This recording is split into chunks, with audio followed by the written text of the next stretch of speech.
Le Seigneur soit avec vous et avec votre esprit. Évangile de Jésus-Christ selon saint Matthieu. Gloire à toi, Seigneur. En ce temps-là, Jésus disait à ses disciples, ne pensez pas que je sois venu abolir la loi ou les prophètes. Je ne suis pas venu abolir, mais accomplir.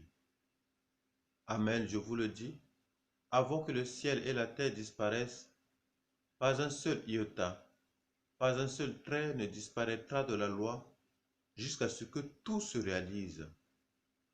Donc, celui qui rejettera un seul de ces plus petits commandements et qui enseignera aux hommes à faire ainsi sera déclaré le plus petit dans le royaume des cieux. Mais celui qui les observera et les enseignera, celui-là sera déclaré grand dans le royaume des cieux. Acclamons la parole de Dieu. Louange à toi, Seigneur Jésus.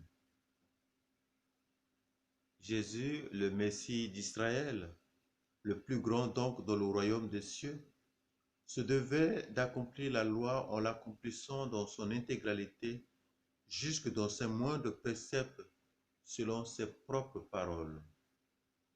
Il est même le seul à avoir pu le faire parfaitement.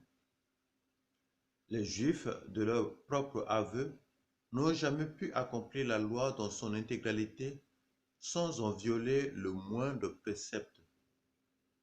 En effet, la loi constitue un tout, et comme le rappelle saint Jacques, aurait-on observé la loi tout entière?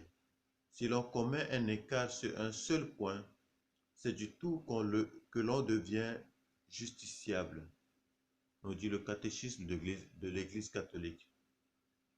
Ce principe de l'intégralité de l'observance de la loi, non seulement dans sa lettre, mais dans son esprit, était cher aux pharisiens.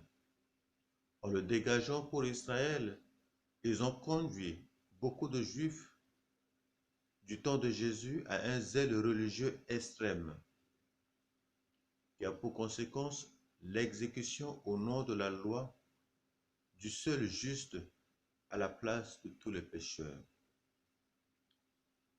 De nos jours, face à cette épidémie de coronavirus, on voit presque tout le monde devient spontanément obéissant aux lois de précaution pour préserver la vie.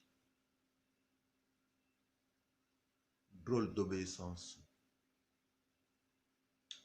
Or, combien de fois, nous chrétiens, non loin des pharisiens, nous violons les préceptes divins. Cependant, le Christ nous propose la voie de la grandeur dans le royaume. C'est pour cela que la bonne nouvelle nous exhorte aujourd'hui à obéir aux préceptes divins et à enseigner aux autres à faire pareil. La parole de Dieu dit, l'amour parfait bannit la crainte. Devant ce virus, il ne suffit pas que de la prévention, mais agir avec l'aide de Dieu. Bien sûr, protégeons-nous et avec foi, allons au-devant de nos frères et sœurs qui sont dans le besoin.